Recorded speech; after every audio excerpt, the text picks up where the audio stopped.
Le vent glacial soufflait à travers les rues sombres de la ville alors que l'inspecteur Julien se tenait devant la scène de crime, les mains dans les poches de son manteau.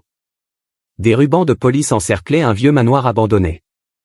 Les éclats de lumière des gyrophares dansaient sur les murs délabrés, créant des ombres fantomatiques.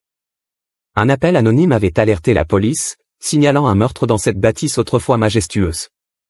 Mais quand l'équipe était arrivée sur les lieux, ils avaient trouvé une pièce vide, à l'exception d'un étrange puzzle posé sur une table en bois. L'inspecteur Julien examina le puzzle. Chaque pièce semblait être une partie d'une image complexe, mais rien ne semblait se connecter. Les autres membres de l'équipe étaient perplexes. Qui avait appelé la police et pourquoi les avoir envoyés ici? Alors que Julien scrutait les pièces, un détail attira son attention, un message crypté gravé sur le cadre du puzzle. Il semblait indiquer un endroit précis dans la ville. Julien savait qu'il devait suivre ce mystérieux indice s'il voulait résoudre ce cas. L'équipe se lança donc à la recherche de ce nouvel emplacement. Ils arrivèrent dans une vieille bibliothèque abandonnée. Là, caché dans un livre poussiéreux, ils trouvèrent un journal intime appartenant à la victime. À l'intérieur se trouvaient des révélations choquantes sur sa vie secrète et ses ennemis cachés. À mesure que Julien et son équipe rassemblaient les pièces du puzzle, une image plus claire émergeait. La victime était impliquée dans un réseau de corruption et de chantage, mais qui avait intérêt à la faire taire à jamais? Alors que l'étau se resserrait autour des suspects potentiels, une dernière pièce manquait au puzzle. Un indice final, caché dans les méandres du manoir, révélerait le nom du meurtrier. Dans une confrontation finale chargée de tension, Julien révéla le coupable, démasquant un conspirateur inattendu.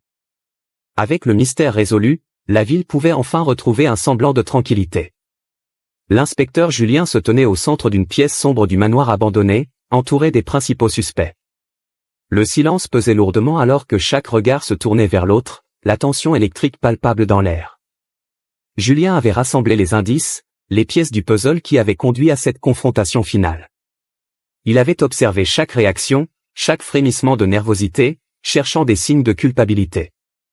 Soudain, ses yeux se posèrent sur une figure en retrait, celle qui avait réussi à rester discrète pendant toute l'enquête, le majordome de la victime, un homme au visage impassible mais dont les yeux trahissaient une nervosité grandissante.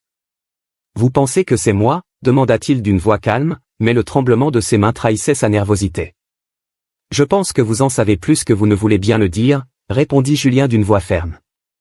Il s'approcha lentement du majordome, dévoilant chaque preuve, chaque indice qui pointait dans sa direction.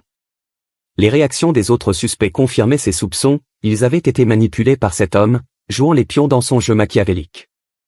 Finalement, acculé, le majordome avoua tout. Il avait découvert les secrets sombres de son employeur et avait décidé de le faire chanter.